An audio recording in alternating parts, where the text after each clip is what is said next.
Era o ano de 1863 em Porto Alegre, e a cidade vivia dias tranquilos, ou assim parecia. As ruas de paralelepípedos, as casas de fachadas simples e as lojas de bairro davam ao lugar uma sensação de segurança. Mas algo sinistro se escondia na pacata Rua do Arvoredo, uma rua discreta que, aos poucos, se tornaria palco de uma série de horrores indescritíveis. O açougue sinistro. Entre as lojas modestas que pontuavam a Rua do Arvoredo, havia um açougue pequeno, de aparência inocente, dirigido por José Ramos, um homem de aparência comum, mas de intenções macabras. José e sua esposa, Catarina Palce, eram figuras conhecidas entre os vizinhos, mas havia algo de estranho neles. Ninguém conseguia exatamente explicar o que era. As pessoas apenas sentiam desconforto ao passar pelo açougue, como se uma sombra invisível pairasse sobre o local. Com o tempo, os boatos começaram a circular. Moradores falavam sobre o desaparecimento de homens solitários e viajantes que vinham à cidade, pessoas que entravam na Rua do Arvoredo e nunca mais eram vistas.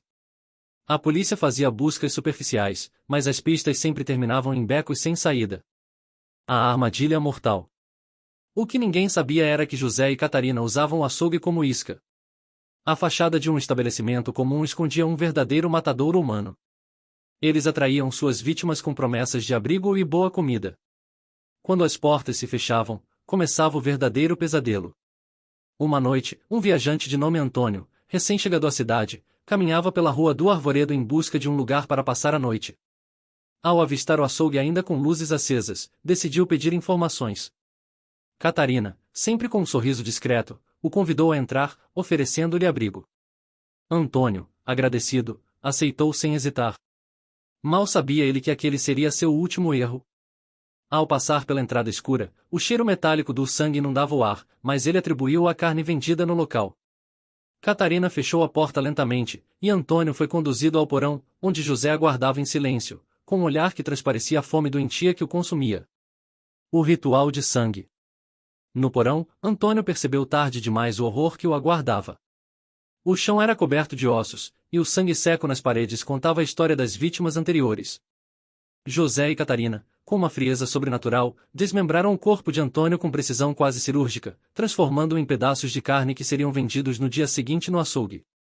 Os dois não trabalhavam sozinhos.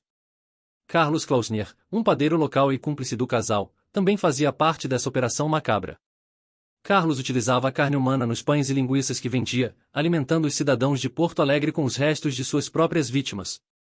O terror continuou até que a polícia, depois de várias denúncias, resolveu investigar o açougue mais a fundo.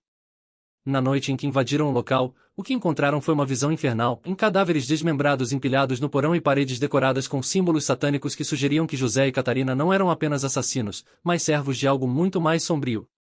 Durante a invasão, um inspetor se afastou dos outros e foi explorar os cômodos da casa. Ao abrir uma porta escondida, ele encontrou Catarina, sussurrando em uma língua desconhecida, diante de um altar. Ao lado dela, José erguia uma faca ensanguentada, pronta para realizar mais um sacrifício. Mas desta vez, a polícia chegou a tempo de interromper o ritual macabro. O inspetor, abalado, relataria depois que o olhar de José não era humano. Havia algo demoníaco por trás daqueles olhos. O casal foi preso, e o açougue foi fechado para sempre. No entanto, o impacto de seus crimes permaneceu. Os vizinhos começaram a relatar sons estranhos vindos da casa abandonada, e os poucos que ousaram espiar pelas janelas juravam ver sombras se movendo por dentro. Diziam que as almas das vítimas ainda vagavam pelo porão, presas àquele lugar amaldiçoado. O horror continua. Mesmo após a morte de José Ramos e Catarina Palce, a Rua do Arvoredo nunca mais foi a mesma. Os boatos de que os dois haviam feito um pacto com uma entidade demoníaca circulavam pela cidade. Algumas noites, moradores afirmavam ouvir sussurros e gritos que ecoavam das ruínas da antiga casa, como se os espíritos das vítimas estivessem tentando escapar de seu destino trágico. Dizem que, em noites de lua cheia, é possível ver a figura de um homem alto, ensanguentado, caminhando pela Rua do Arvoredo, sempre em direção ao açougue, onde uma sombra de mulher o espera. E assim, o terror dos canibais da Rua do Arvoredo se tornou mais do que uma lenda. Tornou-se parte da própria alma sombria de Porto Alegre. Ninguém que conhece a história ousa passar por ali à noite, com medo de que, em algum momento, o açougue volte a abrir suas portas, e o banquete de carne humana comece novamente.